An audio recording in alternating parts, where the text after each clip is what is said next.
So, yo, what's up? Mga kanunoy kong minamahal. Alright, so magandang tanghali sa ating lahat. Sa mga subscribers ko dyan, viewers ko dyan, magandang tanghali. At sa mga silent viewers ko dyan, alright, magandang tanghali sa inyo. Sa mga silent viewers ko dyan, saka mga kababayan ko abroad, alright, so magandang tanghali. Yan. Lalo na higit sa kanila ni kuya, ni ate, yan, sa ka-business family, ka-business official, at sa mga kapapi, at sa mga ka-buddy natin dyan. Alright, so magandang tanghali. Lahat tayo ay sana nasa mabuting kalagayan sa tanghaling ito. Yan, nagkapinagtapit na tayo mga kanon. Ayan, so sa mga kagwang, kumusta kayong lahat sa mga 3Ms? Ayan, sana lahat kayo ay nasa mabuting kalagayan sa araw-araw, no? Ayan, for today's vlog mga kanonoy,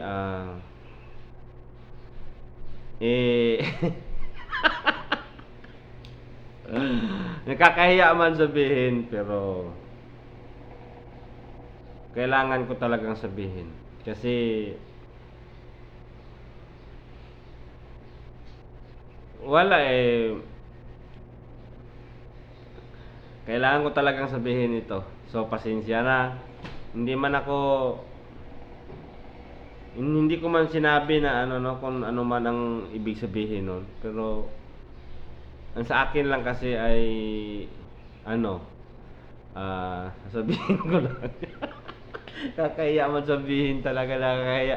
Nahiya talaga ako mga kanunoy, mga ka-business, mga kapape, mga kabady, nahiya talaga ako Pero pang pakapalmoks na lang talaga ito kasi wala, gustong gusto ko na Yan.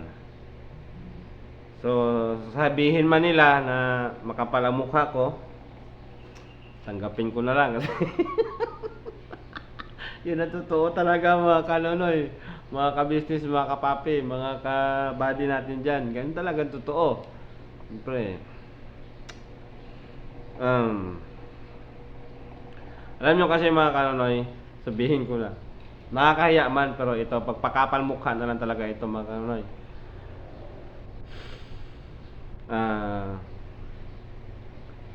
Sa totoo lang, mga kanunoy, hindi sana ako talaga uuwi dito no? Mas gusto ko kasi doon sa ka-business house. Mas gusto ko ron. Kaso lang po ay iba kasi ang kinalabasan noon sa usapan. Ang sabi kasi ni kuya, isang guest sa kanilang mga vlog, no? Pag samantala ako'y tinanggap at pinatira sa ka-business house. Alright, so masaya ako dahil makasama ko sila. Yan. Mga kagwang makasama ko sa enjoyan, sa sayahan, sa lungkot. Yan, makasama ko sila. Tsaka masaya ako dahil sa maiksing panahon na ikinalagi ko doon sa kanila ni kuya, ni ate. Alam ko si kuya nagbigay rin ng tiwala sa akin may tiwala din siya sa akin. Ako, alam ko si kuya mabait, si ate, lahat sila. Pero hindi ko lubos maisip na ganun na lang ang tiwala ni kuya sa akin. No, kasi kung wala kang tiwala sa isang tao kasi di ka magpapamassage, di ba? Hindi ka magpapamassage sa sarili mo kasi malay mo baka anong gagawin sa iyo diyan, no, di ba?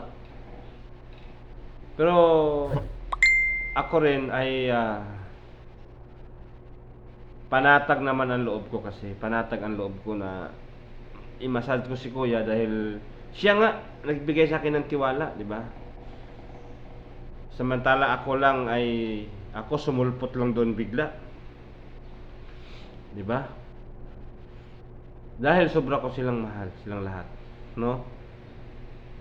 Ayan, dumating sa punto na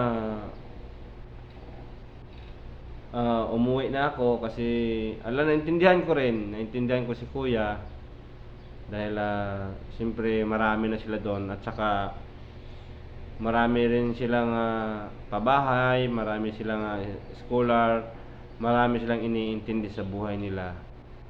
So siguro isa yon sa paraan na naisip ni kuya na magbawas, pauwiin na nila ako. Siyempre di naman nila ako, welcome nga ako doon, pero hindi nila ako hindi nila ako kagwang, no? Hindi nila ako kagwang. Kasi unang-una, nandun lang naman tayo dahil ipapromote natin ating munting YouTube channel, no? Ayan, so naintindihan ko yon sa pag-uwi ko, no, naintindihan ko yon. Malungkot man, pero pinigilan ko. Hindi ako umiyak kasi sinabi ko sa sarili ko na pag nakikita ko sila, pag umuwi na ako, hindi ako iyak, pigilan ko talaga sarili ko. Kaya nung sa van kami mga kanonoy, mga kapapi, mga ka-business, mga kabady, nung binigyan ako ni kuya ng 3,000, parang hindi ko tanggapin kasi parang ayaw ko pang umuwi. Sa time na yon, parang ayaw ko pang umuwi. Inaantay ko na sabihin agad ni ko, baka biglang bumwelta, sabihin ni kuya it's a prank, mga ganon. Pero yun pala ay totoo talaga na ibigay sa akin dahil uwi na ako. Ay sa pagkataon na yun, may plano pa naman sana akong sasama sa kanila. Alam ko hanapin nila si Kuya Bong nun eh. May plano pa naman akong sana sumama, pero totoo pala yon yung sinabi ni kuya na mauwi na ako, bigyan na ako ng 3,000. Yan, siyempre gusto kong umiyak, pero pinigilan ko dahil ayaw ko na umalis ako, na tumulo luha ko. Hindi ko pinakita sa kanila ako ay malungkot. Ako lang ay laging masaya. Alright, so pagdating ko dito mga kanonoy ay yun nga, ilang araw nakalipas, no, tumambay ako dahil yun, naisip ko kasi mga kanonoy ng trabaho, medyo naghanap din ako ng trabaho na maganda kasi naisip ko na ang trabaho namin kasi doon sa scrapan, walang bubong, sobrang init, pag umulan, uminit, no, umulan, umaraw, talagang mo lahat, harvest nyo talaga lahat yun. Yan. Minsan sobrang init, pag naulanan ka, pati katawan mo umusok-usok, mga ganun. Kaya mayroon akong inaantay na trabaho na delivery. Hindi ko inasahan na tumawag si kuya na yun, pabalikin nila ako doon. Ayan, so kuya, ate, salamat sa inyo, no? Salamat sa pag-unawa, pag-intindi nyo sa akin. At salamat sa offer ninyo na pabalikin ako dyan. Alam nyo, ate, kuya, kung pwede lang sumigaw sa saya, sisigaw ako. Sobrang saya ko na natanggap sa araw na yon nung tumawag si kuya na pabalikin nyo ako dyan. At kasi mga kauno, yung trabaho ko hindi rin tumawag kasi delivery rin yun eh. Hindi rin tumawag mga kauno, hanggang ngayon waiting ako. Walang tawag. Ayan. So sobrang saya ko, ate, kuya, na kung hindi lang nakakaya dito sa kapitbahay kong sumigaw sa saya, sisigaw ako. Kaso nakakaya dito. Tsaka sabi ko sa sarili ko, salamat, no? Salamat dahil makabalik ako sa Maynila, no? Makabalik ako at makasama ko uli ang buong ka-business team, ka-business official, ka-business family, 3Ms at saka yung mga kagwang, mga kabady, mga kapapi, makasama ko ulit sila, no? Ayan, sa mga misyon ninyo, sa mga pinupuntahan ninyo, sa bahay ampunan, sa mga dumagat, sa mga iba nyo pang tinutulungan sa paghanap sa kaibong, yan, sa mga pang-good vibes, lagi kong nakita, lagi kong dinadasal na sana isa ako sa nandyan, nakisaya at nagpapasaya ng mga kapapi natin, mga ka-business natin at mga kabady natin at mga kanunoy natin, no? Kaya hanggang ngayon, kuya, ate, nag-aantay ako sa inyo na sa signal ninyo na sana darating ang oras, no, na araw na magsabi na kayo sa akin, oh, Cookie, dito ka na, punta ka na dito, may pamasahe na dyan. Kasi sa totoo lang, mga kanunoy kong minamahal, kung mayroon lang akong pamasahe insigida, hindi na ako mag-antay sa sinabi ni kuya. Pupunta talaga ako at magpakapakapal na talaga ako ng mukha doon. Kaso wala talaga, mga kaunay, wala akong makuhaan ng pamasahe dahil ang pamasahe ngayon ay kulang-kulang 3,000. Barko lang yan. Pagdating pa sa Manila, ang pamasahe mo, no, kain. Ayan, so wala talaga akong mga kaunay, wala talaga akong idea kung saan ako kukuha ng panggastos na ganyan. So inantay ko na lang na ang isang oportunidad na magsabi sila ni kuya. Pero ganun pa man ay hindi ako sumuko. Ayan, lagi lang ako nag-aantay ako dahil alam ko si kuya kasi pag nagsalita hindi basta-basta. Pag nagsalita ay ginagawa. Alright. Hindi lang rin agad-agad kasi marami siyang iniintindi, marami siyang ginagawa. Pero ika nga, pag siya magsalita, asahan mong gagawa. Yan, may mangyayari. Kasi sinabi niya eh. Tsaka wala akong nakitang sinabi na ni kuya na hindi niya pa nagawa, no? Lahat ng sinabi ni kuya ay nagagawa niya. Katulad lang nung wish ng mga kagwang, no? Ilan sila nun? Si Damulag, si Butchok, si Intoy, si Bay, sino ba? Hindi na yata kasama si Stug doon eh. Yun lang, parang sila lang. Ngunit wala pa kasi si Buki time na yun.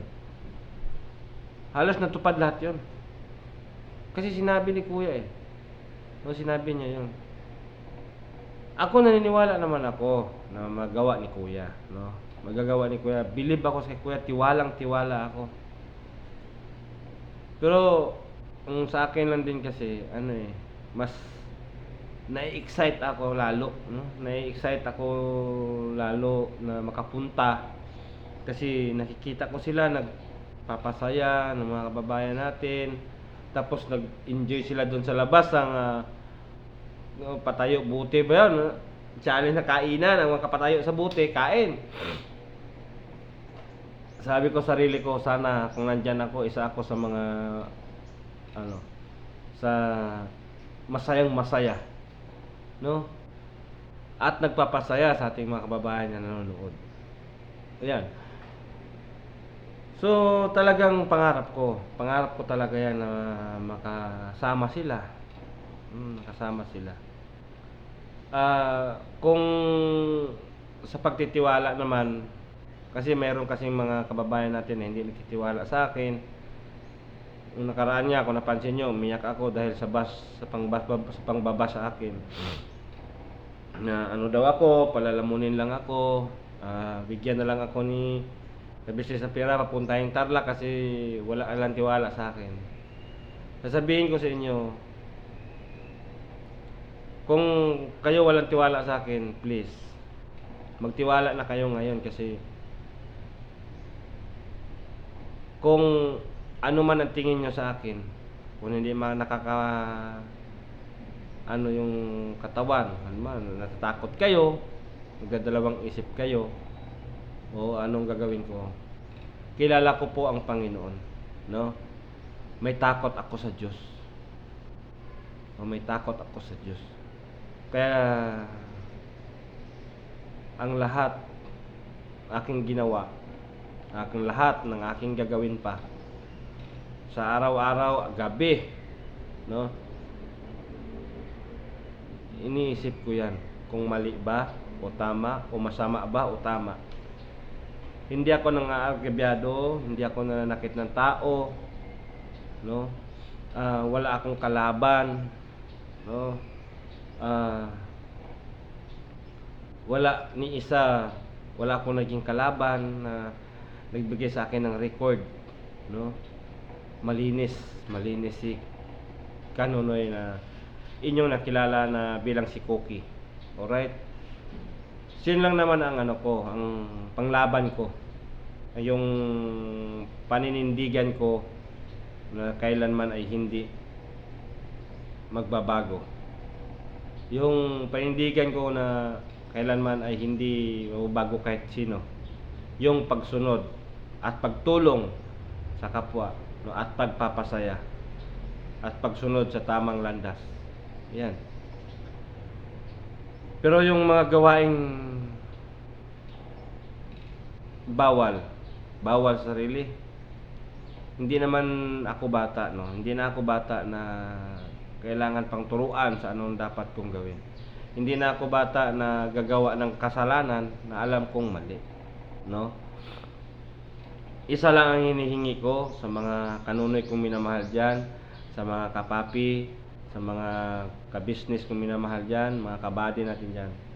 Isa lang ang hinihingi ko, ang inyong tiwala, no? Tiwala nyo sa akin. Yun lang ang hinihingi ko sa inyo. Kasi hindi natin masabi sa mga ibang tao kung anong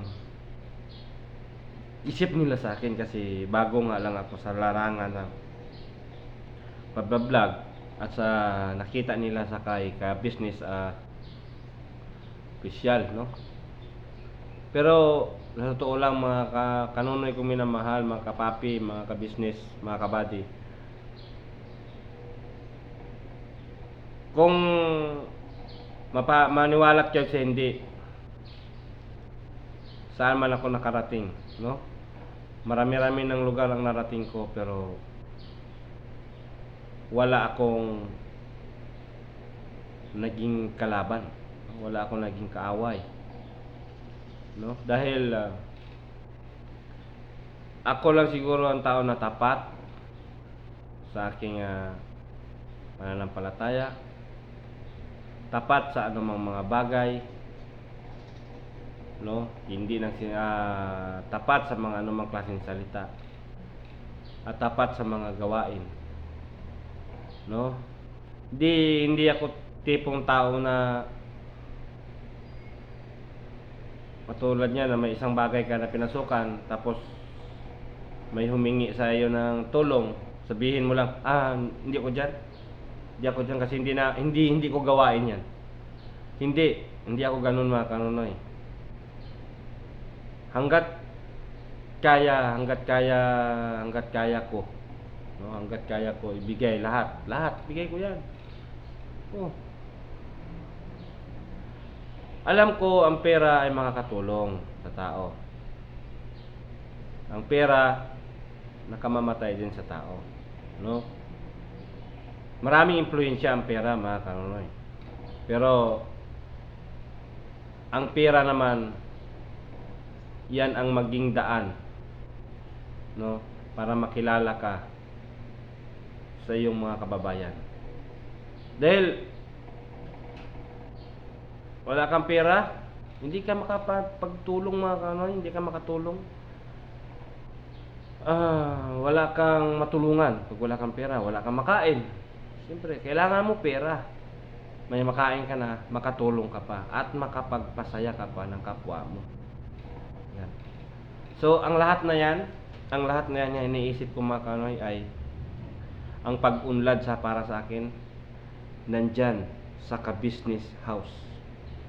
Nandyan sa kanila ni Kuya na kaatang, nandyan sa mga kapapi, sa mga kabady, nandyan lahat nakaatang ang aking pwedeng gawin. Dahil sila ang naging inspirasyon ko sa aking pagbablog. At sila ang gusto ko na makasamang mga iniidolo ko. Yan, sila ang nagturo sa akin, sila ang nag-angat sa aking YouTube channel. Nagpatulong ako. Yan. So, nasabi ko sa sarili ko hanggang matapos ang buhay kong ito, kung sa pagbablog na ito, gusto ko nandyan pa rin sila. Gusto ko magkaisa kami, no? Na bilang magkakapatid lahat, no?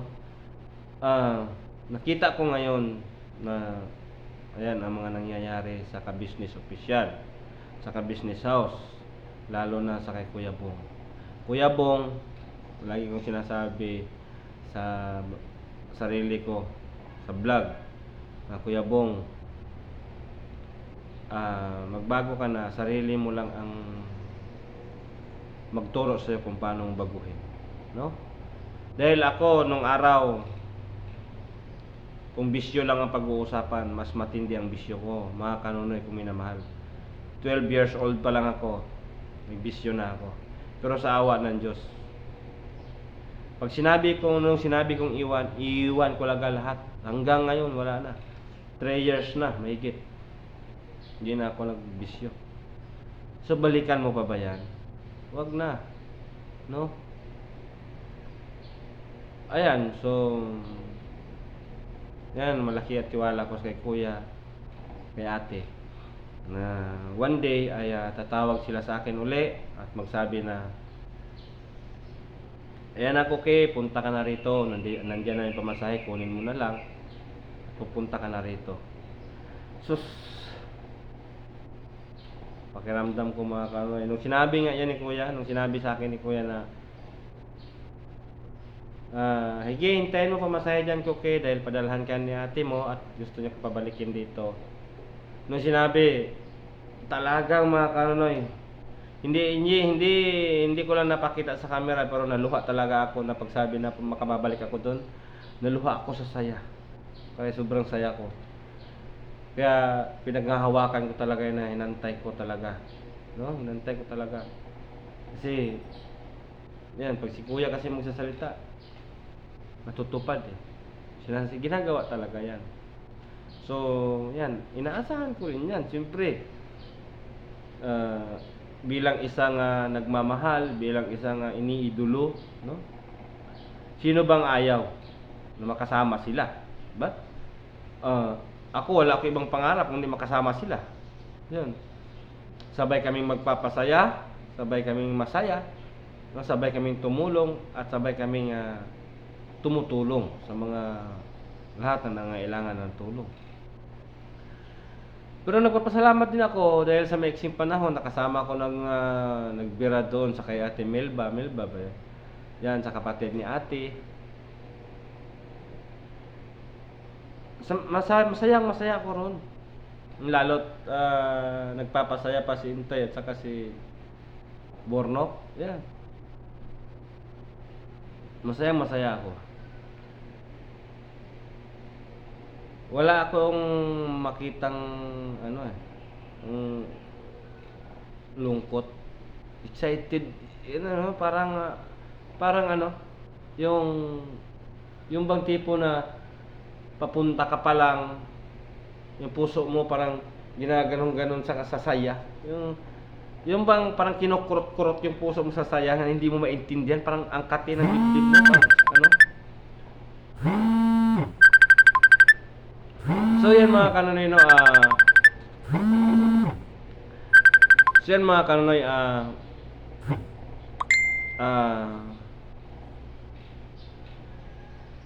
hintayin ko ang tamang panahon, ang oras. Malay nyo, baka mamaya or bukas, no? Yan, sana wag namang isipin ito sa iba na ano, na masama, no? Sana wag niyo namang isiping masama ito. Nag-ano lang talaga ako mga kanonoy, talagang nangangarap lang, no? At naghantay, siyempre. Kung may magagawa lang naman ba ako, bakit hindi ako na lang ang pumunta roon, no? Ayan, so salamat din sa mga sumuporta sa akin, yan, sa channel ko, at nagpapaalala palagi sa aking gagawin. Yan, sa mga sa mga nakarelate sa aking mga ginagawa. Alright, so ayan, salamat sa inyong lahat, no? Yan, lalo na sa inyo, kuya, ate, salamat. No, hanggang dito na lang. Medyo mabahaba tong video ko, hanggang dito na lang. So, I love you all, never say goodbye, tomorrow is another day. Bira, banat, lipad.